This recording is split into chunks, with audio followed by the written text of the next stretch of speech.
Wah, panas banget ya. Kayak lagi di oven aja nih kita. Iya benar banget, padahal matahari dari dulu di sana aja ya. Tapi kok sekarang semakin panas? Mungkin karena ozon kolom nggak sih? Jadi panasnya masih masih kita. Sebenarnya sih bener, Nat. Tapi ini lebih ke arah pemanasan global gak sih, Nat?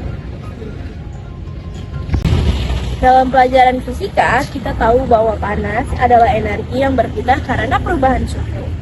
Sumber utama panas di bumi adalah radiasi matahari. Sebagian energi matahari diserap oleh bumi, dan sebagian lagi dipantulkan keluar angkasa. Tapi sekarang ada yang berubah. Gas-gas seperti karbon dioksida, metana, dan uap air menyebab panas agar tidak keluar dari atmosfer. Fenomena inilah yang disebut efek rumah kaca. Dan inilah penyebab utama pemanasan global. Jadi gini, cahaya matahari masuk ke bumi dan untuk gelombang pendek, yaitu energi cahaya.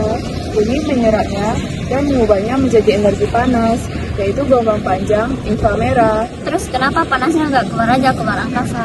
Karena gas rumah kaca di atmosfer memantulkan panas ke permukaan bumi. Jadi itu kayak kamu pakai jaket tebal, panas dari tubuhmu nggak bisa keluar. Jadi makin panas di dalam. Oh, jadi bumi sekarang lagi pakai jaket tebal ya? Nah, itu dia. Itulah kenapa suhu bumi meningkat terus. Secara fisika, panas berpindah lewat 3 cara. Yang pertama, konveksi. Lewat sentuhan langsung, contohnya logam yang panas. Yang kedua ada konveksi, yaitu lewat aliran udara atau air, contohnya udara panas naik ke atas.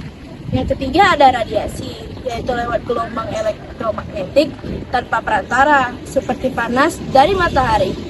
Pemanasan global terjadi karena radiasi panas dari bumi tidak bisa keluar sempurna akibat adanya gas rumah kaca. Ini menyebabkan perpindahan kalor terhambat sehingga energi panas menumpuk di bumi. Lihat nih, akhir-akhir ini kita semakin gak menentu. Kadang hujan panas, kadang hujan ekstrim, kadang juga kekeringan parah. Itu juga dikarenakan suhu bumi naik, menyebabkan tekanan udara di angin. Itu juga jelaskan permukaan masuk. Makanya bisa muncul badai, angin topan, bahkan hujan es yang tidak pernah ada sebelumnya. Wah, berarti pemanasan global bukan cuma soal panas ya, tapi juga gangguan keseimbangan energi bumi. Betul banget Natasha. Itu juga disebut sebagai ketidakseimbangan energi radiasi bumi. Secara fisika, dampak pemanasan global meliputi perubahan energi internal bumi, menyebabkan cuaca ekstrim. Pemuaian air laut akibat suhu meningkat membuat permukaan laut naik. Mencairnya es di kutub karena titik leleh es tercapai lebih cepat. Perubahan densitas udara dan tekanan membuat gangguan pola angin global. Semua ini saling terhubung melalui konsep energi, kalor, dan perubahan suhu. Melindungi diri dari sengatan sinar matahari, warga mengenakan aneka pelindung diri. Suhu di kota besar sekarang sampai 38 derajat. Itu kalau dalam pelajaran fisika termasuk panas banget nggak sih? Iya, itu karena absorpsi panas oleh permukaan astral lebih tinggi dan dikenal sebagai ruang panas perkotaan atau urban heat. Tapi kota besar menyimpan panas kayak Spon menyimpan air.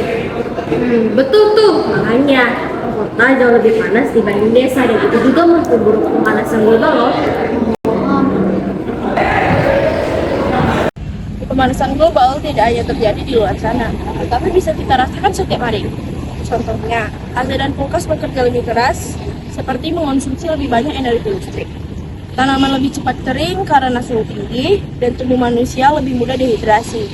Ini semua berkaitan dengan konsep energi panas dan keseimbangan termal yang dipelajari dalam fisika. Oh iya, kalau dari sisi fisika, gimana sih cara mengurangi pemanasan global? Kita bisa mengurangi energi panas menjadi dengan menanam pohon, karena pohon bisa menguap CO2 dan memanculkan radiasi panas lewat daun. Kita juga bisa menggunakan energi terbarukan seperti panel surya biar nggak ada kebakaran bahan bakar fosil. Kita juga bisa melakukan dengan cara yang lebih gampang. Contohnya seperti matikan lampu pada siang hari. Lumayan kan bisa menghemat energi listrik. 3. Upaya fisika untuk mencegah pemanasan global meliputi yang pertama mengubah energi tak terbarukan menjadi energi terbarukan, yaitu dari panas matahari menjadi listrik lewat sel surya. Menghemat energi listrik untuk mengurangi pembangkitan panas, menanam pohon agar siklus penyerapan CO2 berjalan, menggunakan bahan beral-beral tinggi seperti permukaan cerah yang memantulkan cahaya lebih banyak. Fisika membantu kita memahami bagaimana energi bekerja dan bagaimana kita bisa mengendalikannya demi masa depan bumi. Pemanasan global bukan hanya masalah lingkungan, tapi juga pelajaran nyata tentang energi kalor dan keseimbangan alam. Ingat, setiap energi yang kita buang punya akibat. Mari kita gunakan ilmu fisika untuk membuat bumi tetap sejuk, hijau, dan nyaman untuk semua makhluk hidup.